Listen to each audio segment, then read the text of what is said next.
Selected by closing government, IIUM.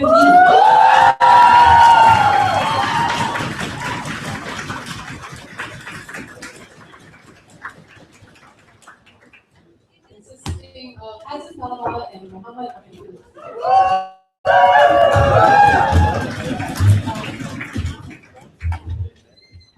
Last but not least, closing opposition, DJ Seri.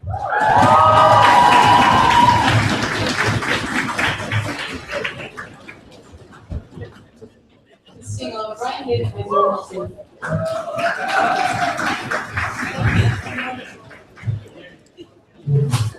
Alright, so we're going to start the debate soon. For those of you who don't know, each speaker will be speaking for 7 minutes. A clap will be held in the first minute, indicating that POIs or points of information are allowed to be given and received. Another clap at the 6th minute, indicating that no POIs should be given or accepted.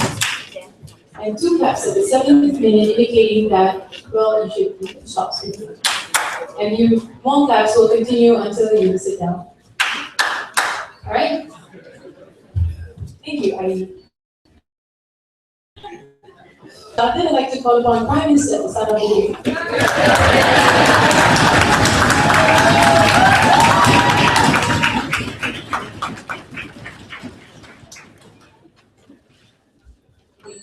As you may have noticed, Prime Minister is not that well.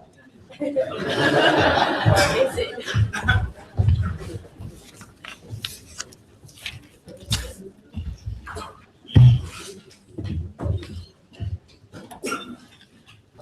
Nice.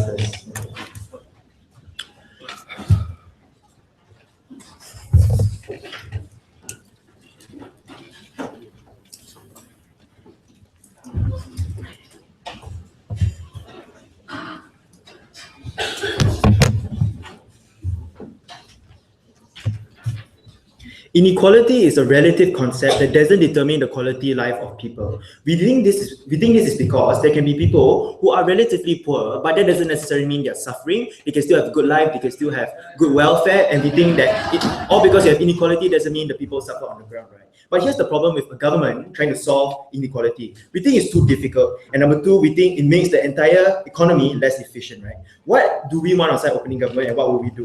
We think we need to focus on GDP growth, creating jobs, and ensuring that everyone has equal access to education and economic opportunities. Why? Because we give everyone the same starting platform to make your money, right? We think that once you start off with the platform, and if you become rich, if you become poor, that's not the government's duty to protect you. In the end, we give you the same starting point. If you become rich, you become rich. If you become poor, you become poor. Great. Okay, we are not okay with very high taxes on the rich, right? And high expenditure on welfare. We think that, I'm going to explain to you later why it's so unfair just to tax the rich, just to ensure equality will happen, right? But first of all, we need to understand on the context of Malaysia and what it needs. We think that Malaysia has a large middle class and a significant percentage of people living under welfare. For example, we get a lot of bantuan from the government, such as BRIM or BB1M. We think that we get a lot of monthly allowances, and we spend too much money giving out too much welfare, right? We think that a developing nation should focus on economic growth first before you can cater to equality. Sit down. Okay, so on to my first argument, right? How does fight of equality compromise economic growth? Now, from the first level, right, we think that high taxes on the rich and corporations, right? We think that in Malaysia there are a lot of small, medium enterprises, but very few huge corporations that Malaysia is actually known for. Like, for example, the only few ones we have is like Shell or Petronas or AirAsia and stuff like that, right? Sit down. We think that one of the main reasons is that the very high tax that we put on towards these huge corporations, right? We think that all these small, medium enterprises, even if they have the opportunity to be able to expand into a large corporation, they won't have the incentive to do so, for the main reason that I make so much money, but in the end I lose it all because I have to give money to all the poor people, right? We don't think that's necessarily a good thing. We don't think it's fair towards these corporations in the whole, right? But no, sit down. But we also think that they also do this to avoid the high taxes, and they also want to enjoy the privileges given to all these small medium enterprises, right? But here's the thing, right? Lower taxes under our it gives corporations an incentive to invent new projects and be more creative and be more innovative. Why? Because if I'm a small medium enterprise, right, and even if I make a lot of money, I won't be taxed as much as small medium enterprises. That's why I'll be incentivized to make new projects, because I know that if I make this money, I get to keep it. I don't have to give it to the government, right? We think that that's a lot better because you help with your economic growth in that particular nation. After my second level. On the second level, right, on high expenditure on welfare, how it cripples the economy. Number one, we need to understand that this isn't sustainable, because every year the government spends billions of ringgit with BRIM, BB1 Malaysia, or whatever, BB1M, and in the long run, it's going to get higher and higher. Why? Because Malaysia is only getting bigger, the population is getting bigger, and we don't think Malaysia can actually keep up and keep on giving sustainable money towards these people, right? We think also, secondly, in an attempt to bring economy, we have an inflated civil service sector. For example, to ensure that a lot of people, poor people, get a lot of money, we employ them as government servants, and there's an inflation on that. They become complacent because even if they don't keep up with their KPI, which is the performance index, right, they won't be punished, they won't lose their job, they won't get attacked, they won't get any salary reduction, they will only be moved to a different sector, right? We think that this makes them more complacent, and we think that you should get the money based on your merits, not because your government wants equality. Before I move on, yes, closing. How do you claim there's an equal starting point when you refuse to tax the rich and therefore consolidate the financial advantages of the rich to become richer because there's no inheritance tax? The equal starting point that side-opening government is giving is that we're going to give people the start of education that they need, and we're going to let them start off and let's see whether they can make their money, right? We think that that's a lot better under our paradigm, right? I'm going to explain to you why taxing the rich is actually detrimentally harmful, right? All right, but let's just think, right? A lot of people, right? We think that these government servants, you shouldn't be given it because you're poor. You should be given it, and the job should be sustained because you're based on merits and not because you're not allowed to be fired, right? We think that based on merits, these people will perform a lot better. Our country will function a lot better. People won't be too complacent, right? Second argument, how it unfairly punishes the rich, right? Because if you really want equality, you need to help in every aspect of life, such as education and property only, right? But let's analyze how these rich people actually got rich, right? They brought out creative ideas, they took risks, and obviously it's not that easy to become rich. You have to work very hard for it, and in the end, we think that it's unfair to tax these people, all because the poor people couldn't become rich, right? Before I move on, opening. Malaysia is one of the top countries in the world when it comes to the ease of doing business. The high taxation that you're talking about is less of an importance when it comes to companies wanting to come into Malaysia and invest. No, we don't think that's necessarily true, right? Because we think that when you tax the businesses, I mean, like if your company, like we don't think that these companies will actually want to do as much business because we keep on taxing them too much, right? If we don't tax them just as much, right, we think that they'll be more productive and will help out with our economy as a whole. Right? But listen, right? Obviously, right, if you punish the rich, because I didn't do anything to the poor, I just sat in my own office, made risks, become a CEO of Pemandu or something like that, right? When you become actually rich, right, it's on your own stuff. We think that you deserve the ultimate right to keep that money and use the money because you deserve that highlight. But let's just say you were born, right? You were born rich and it's because of the birth lottery. We still think that these people deserve to be rich because your father who worked so hard deserves the right to give his inheritance to whoever he wants, not to random poor people that he doesn't like. But here's the thing, right? Poor people, the main reason that we think that the government already can help by giving them sustainable education where they can work on their own. We see many poor people, even though they come from a poor background, they can still succeed in their education. And once you succeed in education, which is the platform that we give to you, we think that it's a lot easier for them to become rich and get out of the predicament they're in, right? But here's the thing, here's the basic conclusion why we shouldn't tax the rich people as a whole. Because I made my money and my government can't sustain equality doesn't mean that I have to help the government, right? Because now what their side wants is the government pushing the burden towards rich people to help out with equality. Don't think that that's naturally the good thing that the government should do, right? Because in the end, rich people will probably hate the poor because the money that I own, that I deserve, has to be given because my government can't even handle their own things. So I have to help my government with helping with equality. We think that it unfairly punishes the rich people, and we don't think this motion, and we're very proud to propose.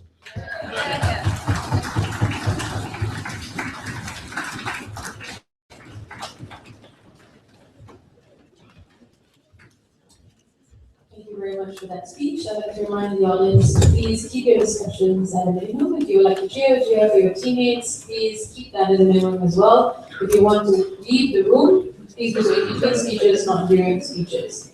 Right, now I'd like to invite the leader of opposition to start off the opposition's case.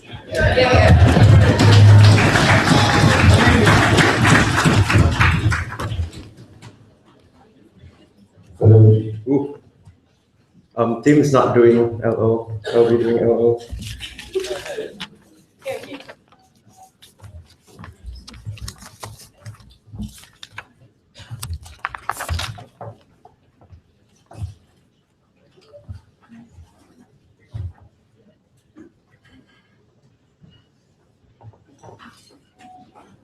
We don't think that it is an either-or situation. We think that the reduction of income inequality must come hand in hand with economic growth.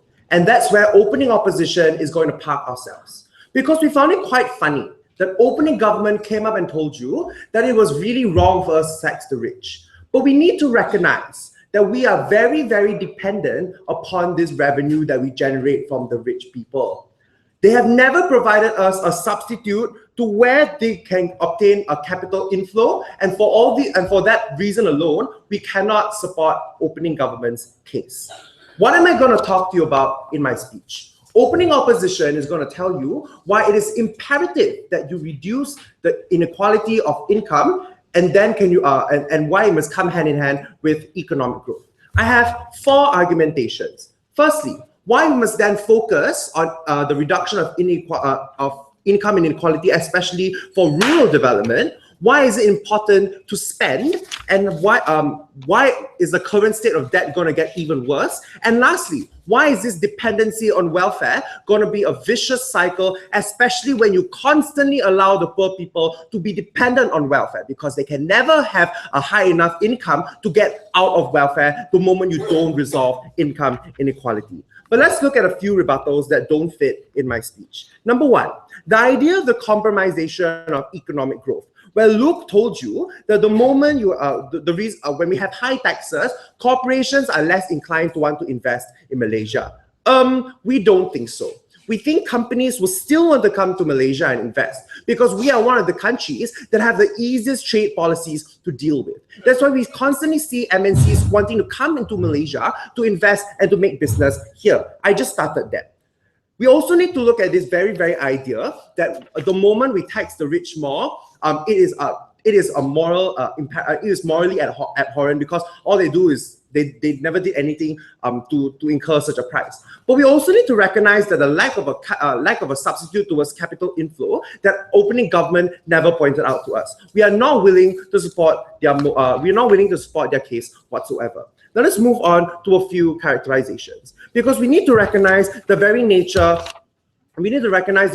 of economic growth, because we think that the reduction of income inequality will lead to long-term economic growth, because you need to increase the universal income in order to increase purchasing power. And this is why it is very, very important. But what is economic growth? Number 1, economic growth is when the government has made a reduction in the amount of money they spend, i.e. from below 11% to 12%. Second, when the GDP is above 7% per annum. Third, when there are more job opportunities. And lastly, when the level of education is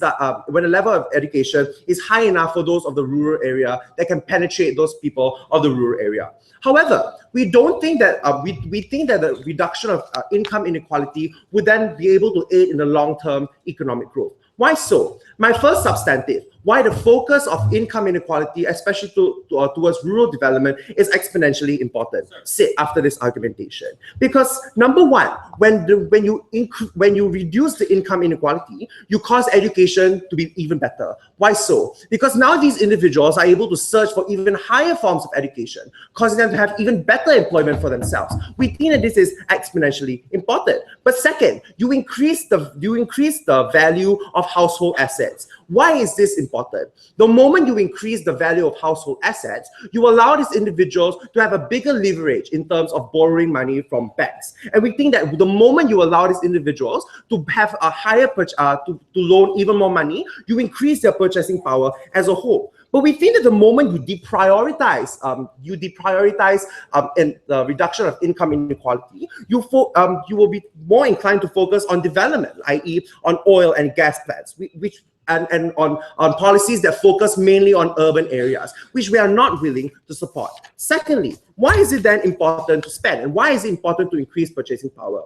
Because we need to recognize that it's important to increase disposable income of these individuals, especially those of the lower 40% bracket. And it's exponentially important to allow these individuals to be able to have a higher purchasing powers. Because we need to recognize that businesses make money when individuals spend money. The moment you reduce the income inequalities for these individuals, you're causing even more individuals to be able to invest or to buy products from these companies. This means that you create an even larger market and generate even larger revenues for these companies, hence having economic growth as a whole. We don't think it's an either-or situation, but rather we think that because you reduce the income inequality, you are better able to have a longer and sustainable economic growth. Anyone? Can you tell me what are the policies of helping the poor that cannot be implemented right now because we are not taxing the rich enough? It's a continuous cycle when the poor people are always going to be within that low income bracket and unable to come out of welfare. We are not willing to support this because we think that these individuals need to be able to sustain themselves and come out of welfare. Which leads me very nicely to my next argumentation. The very idea of the dependence of welfare, and we think that this needs to stop. Because you cannot always, the nature of welfare is this. They provide you just enough for you to be able to live, but you already limit the choices and the liberties they have. We think that the very idea of how you define your own quality of life and the choices you make is very, very important. We are not willing to allow these individuals to be in that clutch of social welfare for a very, very long time. Not only for their own generations, but for generations to come. And we are not willing to support that. But next, on the idea of the current state of debt, right? Because household debt is of 80% of the GDP, and economic growth the economic growth that benefits individuals are only going to benefit individuals of the top 20%. Meaning there is no trickle-down effect to these individuals on the ground because they still cannot afford to service their debts, their household debts that they already have. And we think that that's very, very harmful. Families are always going to be in financial crisis, and we think that this is very, very harmful, especially when you allow the state to only cater to the needs and the wants of those of the top 20%. Because we think that the moment you allow a reduction in the inequality of income, you then allow these individuals to be able to define how they're going to spend their money, to increase their their choices and their liberties, but also to get them out of social welfare. We think that economic growth cannot come either or. We think that income inequality needs to come first, then only will economic development happen. For all these reasons, go with Sarawak.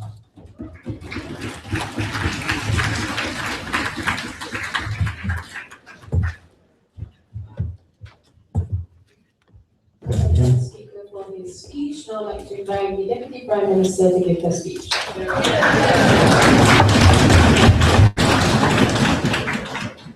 Hello. Right. Okay. So both